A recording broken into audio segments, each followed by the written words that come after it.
Hello my friends, you're listening to Ebird Online. Yes, it's finally here. We're back with the misery go round that is 90 Day Fiancé, and it's a brand new season. And with, thank the Lord, a brand new cast. All except for Ariela and Biniyam. But I'm not too worried because baby Avi will certainly take the edge off reviewing their shenanigans. So buckle up for a whole new season of sneaky jibes, words to the not that wise, backhanded compliments, and the almost unique opportunity to be ridiculed without mercy by the Ebird. So today we're going to be talking about a brand new couple, Bilal and Shaeeda. Guys, from what I've seen so far, we're going to have some real fun with Bilal. But just before we do, please don't forget to subscribe to my channel if you've yet to do so. And a massive thank you to everyone who subscribed last season. I really genuinely appreciate the support. But please just make Ebird a very happy Ebird and click that red button.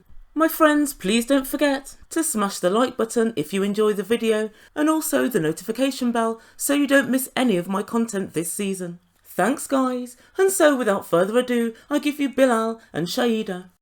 Right, so Bilal is a 42-year-old property developer from Kansas City, Missouri. And Bilal tells us he's in love. He's in love with somebody called Shaeeda, who's 37 and from Trinidad and Tobago. And it would definitely seem to the Ebird that in fact Bilal is in love. And whilst it's possibly true he's in love with Shaeeda, it's nowhere near as much love as he has for himself. He tells us he's hood bougie. And that's because he comes from the project and he's managed to do rather well for himself. But now he's bougie, and he explains for those of us who don't speak English what exactly bougie means. Bougie is high maintenance, kind of going a little bit above the norm. Not just drinking still water, but drinking sparkling water instead. Bilal, is that what bougie means to you? I think it's fair to say that the drinking of sparkling water is quite definitely a weird flex. It's both weird and underwhelming. And he further lets us know he likes nice suits and watches, and that he listens to Tupac whilst driving to Whole Foods. Interesting. He sounds rather like another, how can we say, problematic individual, Jada Pinkett. She too listens to Tupac whilst driving to Whole Foods. And then he lets us know he's OCD, and which we all know means that you have obsessive thoughts and compulsive behaviours. It seems to me he's obsessed with being a compulsive braggart, but we'll get to that. I have to admit his house is rather beautiful and he is very well put together. And then he lets us know he was born and raised a Muslim, and being a Muslim is the centre of who he is. It would seem to me that being flashy is the centre of who he is. And so Bilal was previously married for 10 years and he has two amazing kids who are 13 and 16. And the next part of the video shows him and his ex-wife. He's currently helping her look for a property. They still get on very well, and of course they co-parent their two kids. He lets us know they split up because he woke up one morning and realised he was no longer in love. And guys, it always really rather worries me when people say, I suddenly realised I was no longer in love. I'd like a bit more detail. It seems as if he just suddenly made this decision. But he has no idea why. Maybe he does and he just hasn't told us as yet. But if that's the case, it's kind of a, how can I say, a pink flag going forward for other relationships. How can he be sure that this sudden feeling of no longer being in love won't overtake him again? And so he met his new love, Shaeeda. Where else? Online. And she's 37 and a yoga teacher. And he said one day she popped up in his DMs. And by the looks of things, she too is a Muslim. She's wearing a hijab. And I can't help but think that her DMing was quite forward. The couple talked for a while and then he went over to meet her in Trinidad. And within 7 days of knowing each other, the couple became engaged. And what's also interesting about this relationship is it's very age appropriate. So it would seem that this couple make quite a good match on the surface of things. But guys, there was a problem. As you all know, Muslims are not allowed to have sex before marriage. Never mind, just like Ben before you, Bilal. You can just wait until you actually get married. No, of course not. They decided to have some sort of ceremony which is not legally binding, but that means that they're now man and wife, in order to circumvent these pesky rules. But it's the next thing that really gives me, I don't know, cause for concern. His ex-wife asked Bilal, are you sure that she loves you just for you? Or maybe she's seen you driving around in your Mercedes and your nice property, and maybe that's what's interesting to her.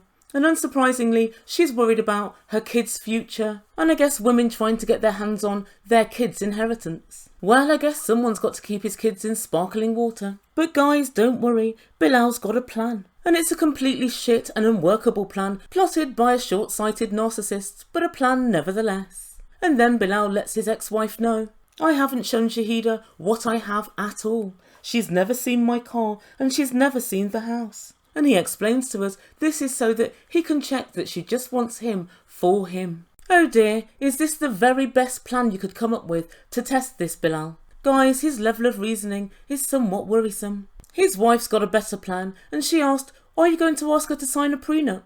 And he said possibly. That Bilal would seem to me to be a much better plan.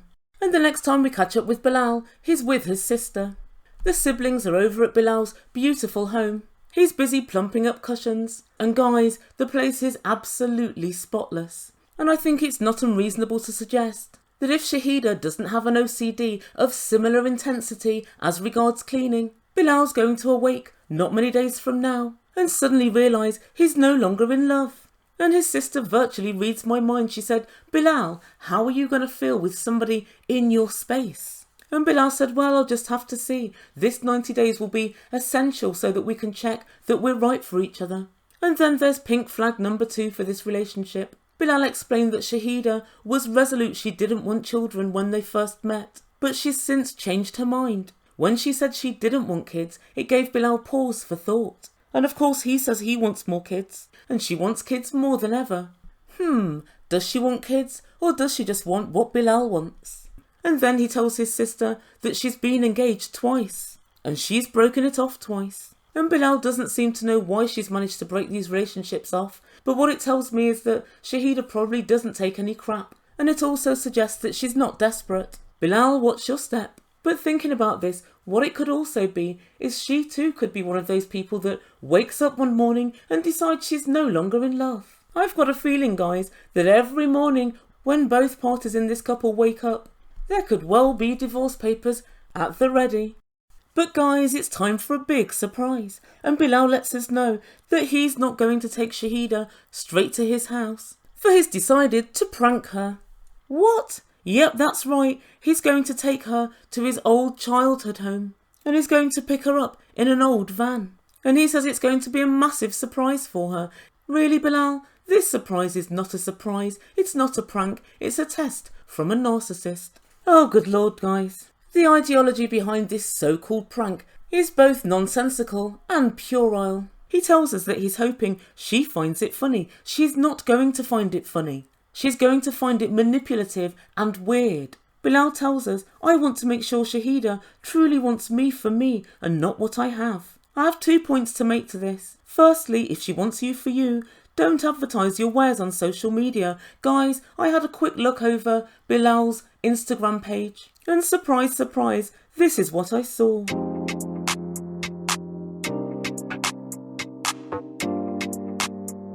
His whole bougie life, sparkling water and all, is displayed for the world to see. Designer suits, designer luggage, designer watches. Oh Bilal, if God gave Shaeeda the gift of sight, she already knows that you're of means. It's very evident. And then he lets us know that Shaeeda said she'd live in a tent as long as he was next to her. Really, Bilal? Is this the tent? Or maybe it's this one. The truth be told, she doesn't strike me as a tent kind of girl. And so the next time we see Bilal, he's waiting nervously at the airport. And finally, when Shaeeda arrives, she's holding a Trinidadian flag. Maybe it's in case he fails to recognise her. They have a massive hug. And she lets production know Bilal's been hiding a lot of things, and I'm looking forward to seeing his house and his car. Well, Shaeeda, prepare for imminent disappointment. Poor girl. And so Bilal takes her out to the parking lot, where he has a van.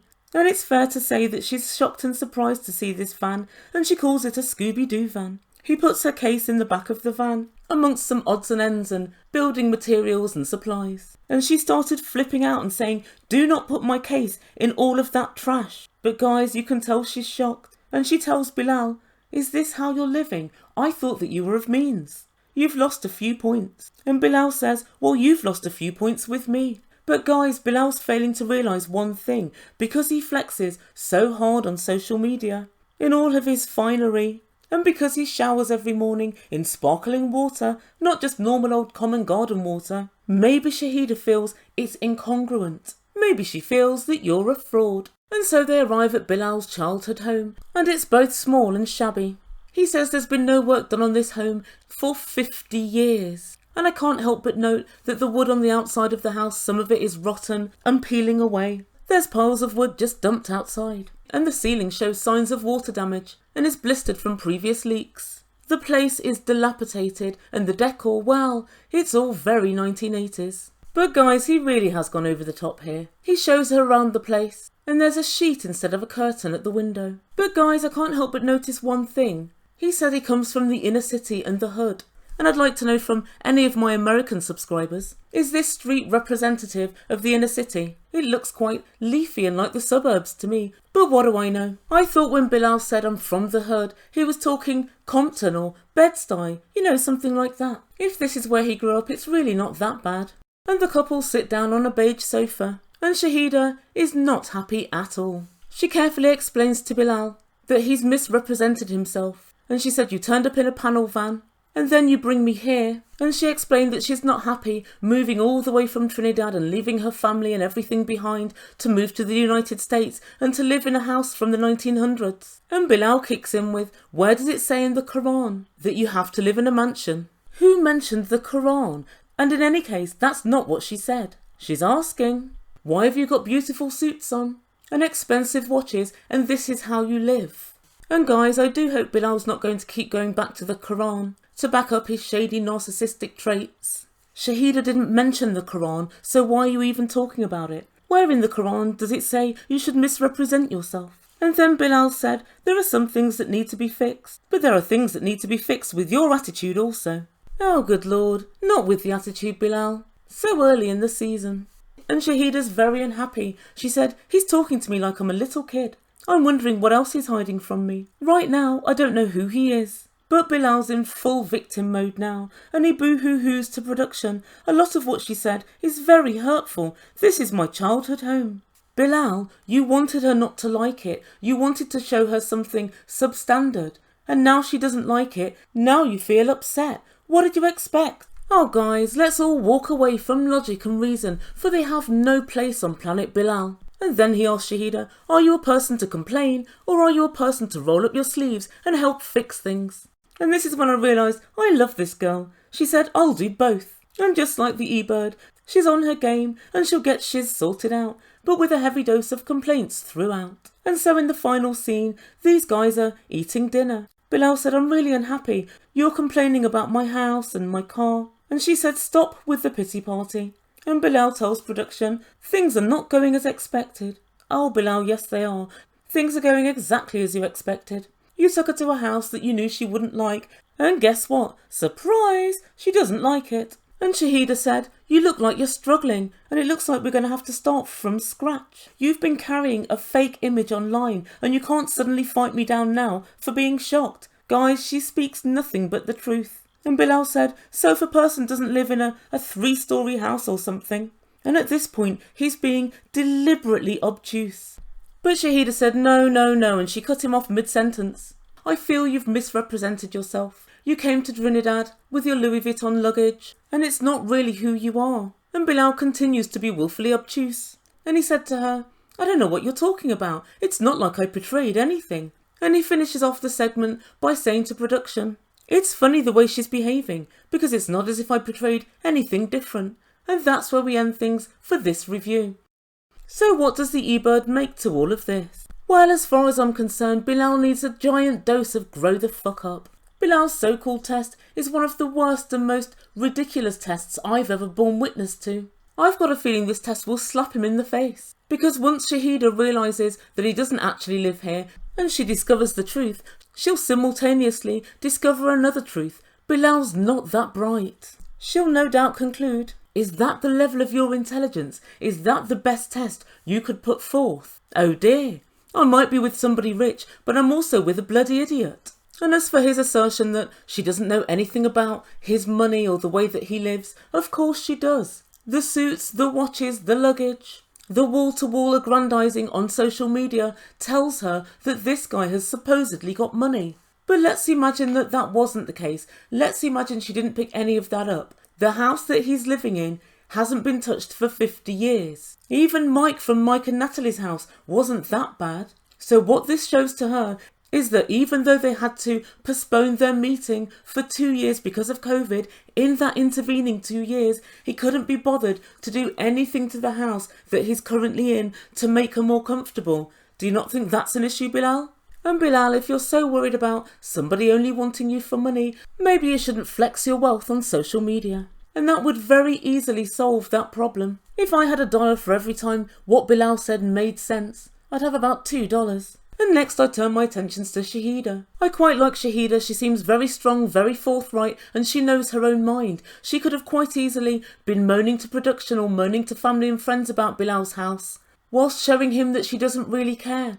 But she was honest enough to actually say, this is not what I was anticipating. However, there is just one thing. I have my suspicions about this whole she wants to suddenly start a family now. This to me is questionable at best. I mean, maybe she didn't want kids before because she hadn't found the right person. That's possible. But to reach the age of 37 and not to have kids already would suggest to me that she's at least ambivalent about having kids. But I guess time will tell. So guys, please let me know what you think with regard to this new couple in comments down below.